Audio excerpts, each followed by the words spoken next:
منافق جو ہے وہ عملاً اللہ کی آیات کی تکذیب کرتا ہے، اور مومن جو ہے وہ اعتقاداً اور اطاعتاً عملاً دونوں طریقوں سے اللہ کی آیات کو مانتا ہے۔ الذین آمنوا بآیاتنا وکانوا مسلمین، جو میں نے آیت پیش کی تھی کہ مومن وہ ہے جو اللہ کی آیات پر ایمان لاتے ہیں اور اس کے سامنے سرنڈر ہو جاتے ہیں، سر تسلیم خم کر دیتے ہیں، پوری پوری اطاعت کرتے ہیں، پورا پورا اپنے آپ کو اللہ کے حوالے کر دیتے ہیں، یہ مسلم ہوتے ہیں، یہ مومن ہوتے ہیں۔ تو آگے آپ دیکھیں اللہ تشریح کرتا ہے لِيُعَذِّبَ اللَّهُ الْمُنَافِقِينَ وَالْمُنَافِقَاتِ وَالْمُشْرِكِينَ وَالْمُشْرِكَاتِ، یہ وہی اور یہ کتاب جو اللہ نے نازل فرمائی ہے، یہ انسان کے اوپر یہ ذمہ داری جو اللہ نے ڈالی ہے کہ اس میں کچھ کامیاب کچھ ناکام ہو جاتے ہیں، اس کی وجہ کیا ہے اللہ بیان فرماتا ہے تاکہ اللہ عذاب دے منافقین مردوں کو، منافقین عورتوں کو۔ جہنم ان کے لیے بنایا گیا ہے، والمشرکین والمشرکات، اور تاکہ اللہ سزا دے مشرکوں مردوں کو اور مشرک عورتوں کو۔ وَيَتُوبَ اللَّهُ عَلَى الْمُؤْمِنِينَ وَالْمُؤْمِنَاتِ، اور اللہ مہربانی فرمائے مومن مردوں کے اوپر، مومن عورتوں کے اوپر۔ وَكَانَ اللَّهُ غَفُورًا رَحِيمًا، اور اللہ غفور الرحیم ہے کس کے لیے؟ المؤمنین والمؤمنات، جو مومن عورت مرد ہے اور مومن عورتیں ہیں ان کے لیے غفور الرحیم ہے، ان کی لغزشوں کو معاف سے بچا دے گا اور جنتوں کے اندر داخل کر دے گا۔ ہے وہ حقیقت جسے قرآن ہمارے سامنے کھول رہا ہے کہ اصل دین کیا ہے، وہ ابھی میں آپ کے سامنے بیان کرتا ہوں۔ سورۃ آل عمران ہے، اس کی آیت نمبر 83 کے اندر اللہ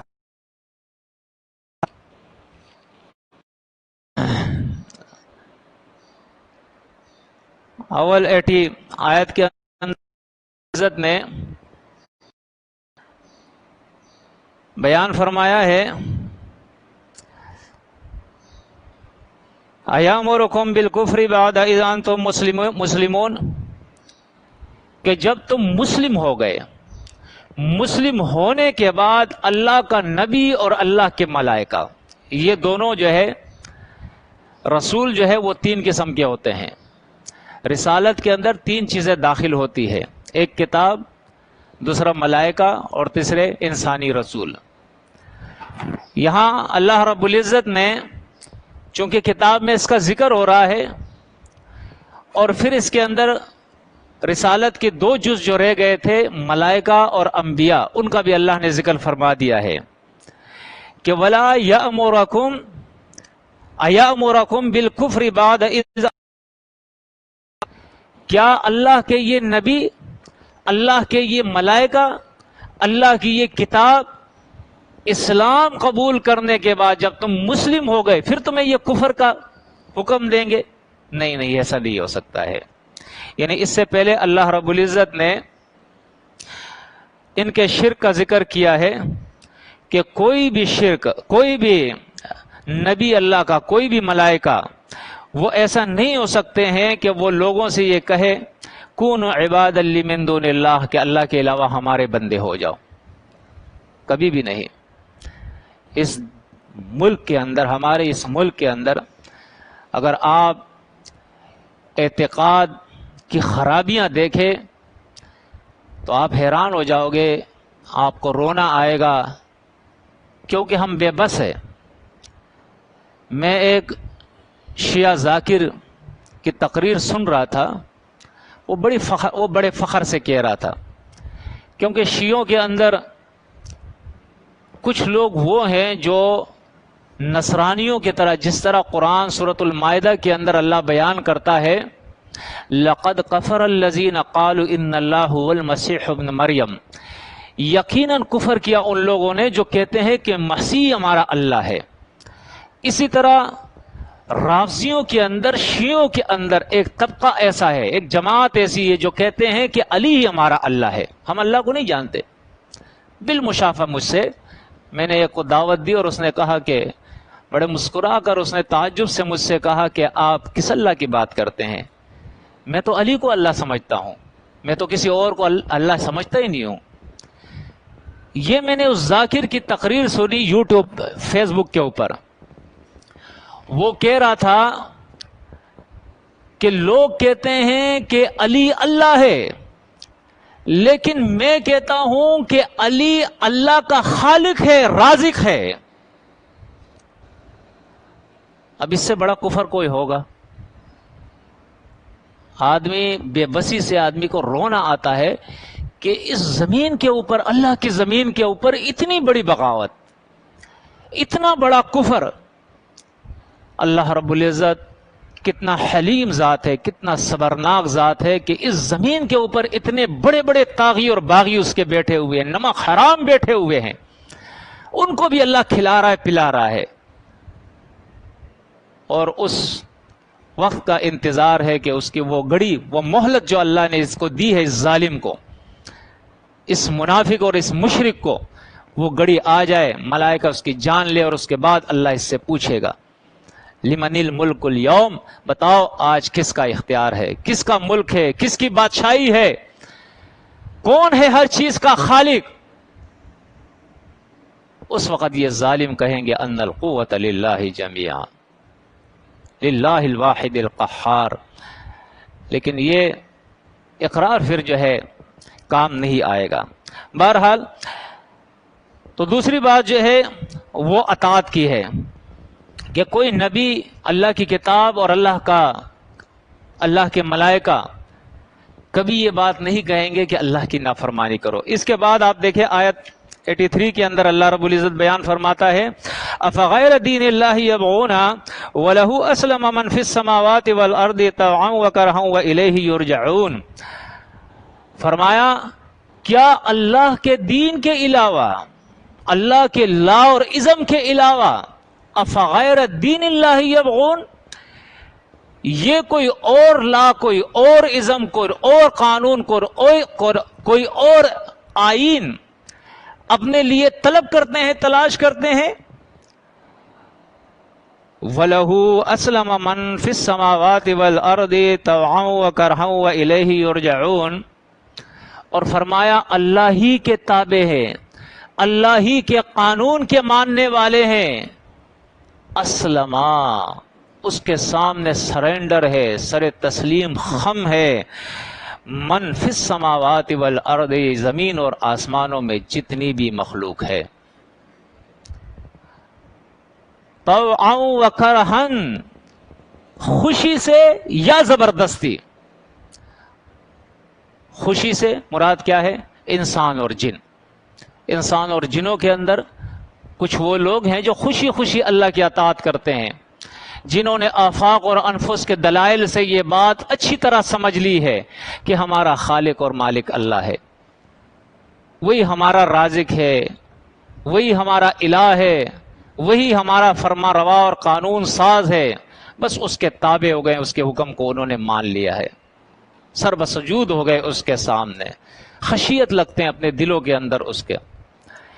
اور کرہن کے معنی یہ ہے کہ زمین، آسمان، پہاڑ، چرند پرند، دن رات، سورج، چاند، ستارے، جتنی بھی مخلوق ہے جو غیر ذوی العقول کے اندر آتی ہے، جاندار اور غیر جاندار، یہ تمام کے تمام اللہ کے تابع ہے۔ اللہ نے زبردستی ان کو تابع کر دیا ہے، ان کی کوئی مرضی نہیں چلتی ہے۔ سورج اپنی مرضی نہیں کر سکتا ہے، ورنہ یہ نظام نہیں چلتا، اللہ نے تابع کر دیا ہے اس کو۔ چاند، سورج، ستارے، زمین، آسمان، پہاڑ، یہ چرند پرند، یہ سب تابع ہے اللہ کے حکم کے، اس کے قانون کے مطابق چل رہے ہیں۔ تو فرمایا کیا اس کے علاوہ جس کی پوری کائنات تابع ہے، تم مجھ سے یہ مطالبہ کرتے ہو کہ اس کے دین کے علاوہ تمہارے لیے کوئی اور لا اور کوئی اور دین تمہارے لیے جو ہے میں تلاش کروں، طلب کروں؟ فرمایا ایسا نہیں ہو سکتا ہے۔ افغیرہ کے اندر جو ہے اس کو استفہام انکاری کہتے ہیں، نہیں نہیں نہیں، میں یہ کام نہیں کر سکتا ہوں کہ اللہ کے علاوہ تمہارے لیے کوئی اور دین تلاش کروں۔ تو دیکھیں یہ ہے وہ حقیقت جس کو آج تک اکثریت جو ہے وہ نہیں سمجھی ہے. قرآن مجید کی کچھ آیات میں پیش کروں گا کہ اصل دین، اس کے طرف انشاءاللہ میں آ رہا ہوں. آخر میں ٹائم بھی ختم ہے، بہرحال چونکہ یہ آج اس ٹاپک کا میں سمجھتا ہوں کہ آخری میں درس کروں، تو اس لیے اختصار کے ساتھ میں اس کو بیان کر دیتا ہوں تاکہ مکمل ہو جائے. جو آیت میں نے آپ کے سامنے پیش کی تھی، آیت نمبر 20، اس کے اندر دیکھیں اللہ رب العزت اپنے نبی سے فرماتا ہے، اہل کتاب کو مخاطب کیا ہے، فَإِنْ حَاجُّوكَ فَقُلْ أَسْلَمْتُ وَجْهِيَ لِلَّهِ وَمَنِ اتَّبَعَنِ. اگر یہ لوگ آپ سے جھگڑے، بحث اور مباحثہ کرے اے نبی، تو آپ ان سے کہو اسلمت وجہی للہ، میں نے اپنے آپ کو اللہ کے احکامات کے تابع کر دیا ہے. وَمَنِ اتَّبَعَنِ، اور جو میرے ساتھی میرے پیچھے چلے آ رہے ہیں ان کی بھی یہ صفت ہے. وَقُلْ لِلَّذِينَ أُوتُوا الْكِتَابَ وَالْأُمِّيِّينَ، یہ اصطلاحیں ہیں، اہل کتاب اور امیین، یہ دو اصطلاحیں ہیں جو قرآن نے استعمال کی ہے. اہل کتاب سے مراد یہود و نصارہ، اور امیین سے مراد مشرکین مکہ ہے. آپ اہل کتاب سے کہیں اور ان مشرکین مکہ سے آپ کہیں اسلمتم، کیا تم بھی اللہ کے حکم کے تابع ہو؟ دعویٰ تو ہے نا، اہل کتاب کا بھی ہے، مشرکین مکہ کا بھی تھا کہ ہم اللہ کو مانتے. کیا تم بھی اللہ کے حکم کے تابع ہو، اس کا حکم مانتے ہو؟ فَإِنْ أَسْلَمُوا، بس اگر یہ اللہ کے حکم کے تابع ہو گئے، یہ اللہ کے سامنے جھک گئے، اللہ کے احکامات انہوں نے مان لیے، فَقَدْ اهْتَدَوْا، تو یہ ہدایت پا گئے. یہ ہے ہدایت، یہ ہے صراط مستقیم، یہ ہے جنت کا راستہ، یہ ہے جنت کے راستے کی توفیق اللہ کے طرف سے جن کو نصیب ہو جاتی ہے. اصل دین یہی ہے. وَإِن تَوَلَّوْا فَإِنَّمَا عَلَيْكَ الْبَلَاغُ، اگر یہ منہ پھیر لے، یعنی اطاعت نہ کرے، دعویٰ تو ہے ایمان کا لیکن اطاعت نہ کرے، تو نبی آپ کے اوپر پہنچا دینا ہے. واللہ بصیر بالعباد، اللہ اپنے بندوں کو خوب دیکھ رہا ہے. تو دیکھیں یہ ہے وہ اصل چیز جس کے لیے میں نے آپ کو پچھلے درس کے اندر جو ہے ابراہیم علیہ السلام کی مثال تفسیر سے بیان کی تھی، اور پھر مومنین، موجودہ مومنین کے لیے میں نے مثال سورۃ النساء سے بیان کی تھی کہ اصل ایمان یہ ہے کہ سخت سے سخت حکم کیوں نہ ہو، آپ ہوا کی اتباع نہ کریں، خواہشات کی پیروی نہ کریں، کوئی نفع اور نقصان اس کے اندر نہ دیکھے، کوئی مجبوری اپنے آپ کو آڑے نہ آنے دے، بس اللہ کا حکم ہے اس کو کرے، نبی کا طریقہ ہے اس کو کرے. یہ ہے ایمان، یہ ہے اسلام. آج ہم میں سے بہت سارے لوگ، نفس نے ان کو دھوکہ دیا ہے کہ یہ تو میری مجبوری ہے. ہر گناہ مجبوری سے ہوتا ہے. مجبوری سے کوئی مستی سے گناہ نہیں کرتا ہے، مجبوری ہوتی ہے. مجبوری کی صورت میں آپ اللہ کی نافرمانی نہ کریں. ہاں، حالت اضطراری جو ہے وہ الگ چیز ہے، جب بالکل آپ موت اور زندگی کے کشمکش میں ہو، یا وہ حالات ہو جس کے اندر آپ کو خود قرآن نے اجازت دے دی ہے. مثال کے طور پہ آنکھیں نہیں ہیں تو آنکھوں کے بارے میں اللہ آپ سے نہیں پوچھے گا، کان نہیں ہے تو کان کے بارے میں نہیں پوچھے گا، ہاتھ نہیں ہے تو ہاتھ کے بارے میں نہیں پوچھے گا، ٹانگیں نہیں ہے تو ٹانگوں کے بارے میں نہیں پوچھے گا، آپ معذور ہے. لیکن جو چیزیں اللہ نے آپ کو اپنی نعمتیں عطا کی ہے، آپ اس پہ مکلف ہے. آپ سے پوچھا جائے گا کہ مکلف ہے آپ سے پوچھا جائے گا کہ آپ نے اس میں اللہ کی اطاعت کی ہے یا نہیں کی ہے. اگر نہیں کی ہے تو مجرم ہے، آپ کی پکڑ ہوگی. اب ان آیتوں کو میں آپ کے سامنے پیش کرتا ہوں جس کے بارے میں قرآن کہتا ہے کہ اصل دین یہی ہے. سورۃ البقرہ آیت نمبر 112 کے اندر آپ دیکھیں تو یہاں اللہ رب العزت جتنے بھی اہل کتاب ہے اور موجودہ مسلم ہے، سورہ بقرہ کے اندر اور سورہ نساء کے اندر اللہ رب العزت نے ان کی غلط فہمیوں کو دور کیا ہے اور انہیں بتایا ہے کہ اس سے پہلے بھی یہ دعوے ہوتے آئے ہیں، وقالوا لن يدخل الجنۃ الا من كان هودا او نصارى تلك امانيهم وقل هاتوا برهانكم ان كنتم صادقين۔ جس طرح آج ہمارے دعوے ہیں، اس طرح یہود و نصارہ کے بھی دعوے، ہم جنت میں جائیں گے، اللہ ہمیں جہنم میں نہیں لے جائے گا۔ تو قرآن مجید اس کا جواب دے رہا ہے تلک امانیہم، بلا دلیل یہ ان کی آرزو ہے جو انہوں نے بنائی ہے۔ مزید وضاحت جو ہے سورۃ نساء کے اندر آئے گی۔ اللہ فرماتا ہے اگر تم سچے ہو اپنی بات کے اندر تو دلیل لاؤ، اور آگے اللہ پھر بتاتا ہے بلا، حقیقت یہ ہے من اسلم وجہہ للہ وہو محسن فلہ اجرہ عند ربہ ولا خوف علیہم ولا هم یحزنون۔ فرمایا جو کوئی اپنے سر سے پاؤں تک پورے جسم کو اللہ کے تابع کر دے، تو فرمایا یہ ہے اصل میں وہ شخص جو جنت کے اندر جائے گا، اور یہ ہے وہ شخص جس کا اللہ کے یہاں اجر ہے، اور یہ ہے وہ شخص کہ قیامت کے دن اس پر نہ کوئی خوف ہوگا نہ اس کو کوئی ملال ہوگا۔ اب دیکھیں دوسری آیت سورۃ نساء کی آیت نمبر 125، یہاں پہ مزید جو ہے وہ وضاحت موجود ہے۔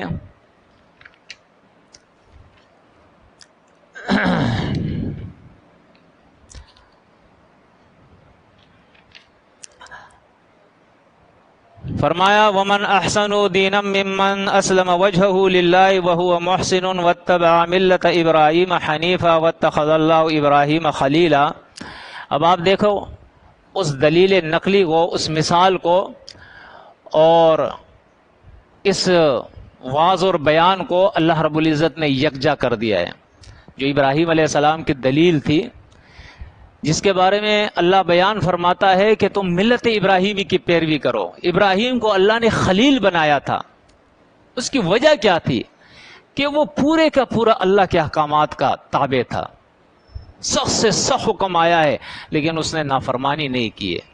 یہ نہیں کہا ہے کہ مالک یہ تو میرا بیٹا ہے اور تو میرے گھر میں نارینہ اولاد ہے ہی نہیں، یہ ایک ہی بیٹا ہے، میری مجبوری ہے، اس کو تو میں ذبح نہیں کر سکتا ہوں۔ نہیں کہا، اللہ کا حکم ہے، بس لٹا دیا اس کو۔ فرمایا تو اس شخص سے بہتر دین کس کا ہو سکتا ہے؟ اللہ بیان فرماتا ہے ممن اسلم وجہہ للہ وہو محسن واتبع ملت ابراہیم حنیفا، جو تمام ادیان سے کٹ کر ملت ابراہیمی کی پیروی کرے، ایک کسی فرقے سے اس کا کوئی تعلق نہ ہو۔ دوسری بات یہ ہے کہ وہ مکمل طور پہ اللہ کے احکامات کے سامنے سر تسلیم خم کر دے، تابع ہو جائے، وہ محسن، اور اس کی زندگی کا سٹائل جو ہے وہ یہ ہے کہ وہ احسان اور نیکی کرنے والا ہو، اپنوں سے، پرایوں سے، اجنبیوں سے، غیروں سے، مسلموں سے، غیر مسلموں سے، انسانوں سے، جانوروں سے، ہر کسی سے وہ احسان کا رویہ رکھنے والا ہو۔ انشاءاللہ میں اور آپ کوشش کرتے رہے، اللہ ہمیں موقع دے کہ ہماری ان کوششوں سے ہم اور ایک ایسی جماعت وجود کے اندر آ جائے جو حقیقی مومن اور حقیقی مسلم ہو، تو انشاءاللہ دنیا والے دیکھ لیں گے کہ مسلم کیا ہوتے ہیں۔ آج تو مار داڑ والوں اور فرقہ پرستوں کو اور صرف دعویٰ کرنے والوں کو لوگوں نے دیکھا ہے اور اسلام سے متنفر ہو گئے ہیں۔ کچھ لوگ ایسے ہیں جو غیر مسلم ہیں، انہوں نے کتاب اللہ کی اسٹڈی کی ہے، کتاب اللہ کی اسٹڈی کر کے وہ متاثر ہو گئے ہیں، لیکن جب وہ عملی میدان کے اندر اترے ہیں اور انہوں نے جو موجودہ مسلم اور مومن ہے ان کو دیکھا ہے تو وہ پھر بدزن ہو گئے ہیں کہ یہ کیا ہے، کتاب ان کی کچھ کہہ رہی ہے اور یہ کچھ کر رہے ہیں۔ تو اللہ کرے کہ یہ کاوشیں ہماری قبول ہو جائے، ہماری زندگیوں کے اندر ایک ایسی جماعت وجود میں آ جائے، خود ہم اور ہمارے ساتھ چلنے والے ایسے لوگ ہو جو حقیقی طور پہ مومن اور مسلم ہو، اور ان کی وہ مثال ہو کہ مسلم کا معنی یہی ہے من سلم المسلمون من لسانہ ویدہ، جس کے ہاتھ اور جس کی زبان سے دوسرا مسلم محفوظ ہو، نہ صرف مسلم بلکہ غیر مسلم بھی اس کے زبان اور اس کے ہاتھ سے محفوظ ہو، شر اس کے اندر نہ ہو، وہ امن کا پیغام، امن کا چراغ دنیا کے اندر جلائے، وہ لوگوں کے ساتھ اچھائی کرے، لوگوں کے بھار کو اٹھائے، لوگوں کی مدد کرے، لوگوں کے ساتھ احسان کرے۔ یہ ہے وہ اصل مسلم جو پورے کے پورے طرح قرآن اور سنت کی اطاعت کرنے والا ہو۔ سبحانک اللہم و بحمدک، اشہد ان لا الہ الا انت، استغفرک و اتوب الیک، وصلی اللہ علی النبی۔